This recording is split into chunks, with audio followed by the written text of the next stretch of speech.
সমান্তরালে কিন্তু গুনাহ আছে। যাকাত আদায় হওয়ার গুনাহ থেকে তিনি মাপ পাবেন।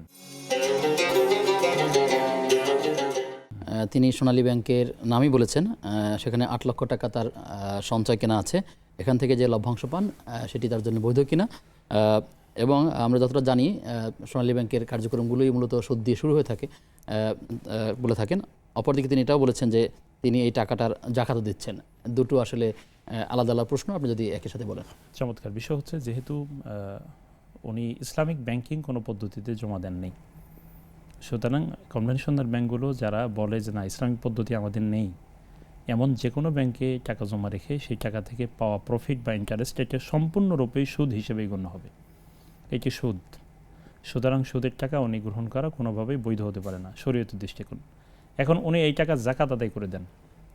রাসূলের নির্দেশনা হচ্ছে যে শরীয়ত মোতাবেক চলে, যারা দাবি করে এমন একটি ব্যাংকে তিনি টাকা রাখবেন, আর যে টাকা লভ্যাংশ হবে সেটা সুদ হিসেবে গণ্য হবে। এখন যেভাবে হচ্ছে পরামর্শ থাকবে, যদি তিনি ব্যাংকে রাখতেই হয় তাহলে তিনি শরীয়ত মোতাবেক কোনো একটা ব্যাংকে রাখবেন। হ্যাঁ, শরীয়ত ভিত্তিক কোনো ব্যাংকে, অথবা তিনি কোনো একটা বিনিয়োগ এমন স্থানে করতে পারেন যেটা বৈধ বিনিয়োগ। একদম ব্যাংকে না রেখে যদি সেটা বেশি ভালো যায়। বর্তমানে তো অনেক পদ্ধতি আছে যে ব্যাংকে না রেখেও তিনি হালালভাবে ব্যবসা করতে পারেন, ঝুঁকি মুক্তভাবেই করতে পারেন।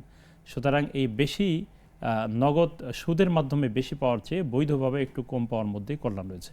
জি, তিনি যে জাকাত দিচ্ছেন এতে করে তোমার কোনো মাপ হবে, অর্থাৎ জাকাতের কি আলাদা একটা বিধান? জাকাতের ক্ষেত্রে মূল টাকার জাকাত উনি আদায় করতে পারেন, কিন্তু উনি জাকাতটা আদায় করেন যদি সুদের টাকা দিয়ে, তাহলে কেমন হলো?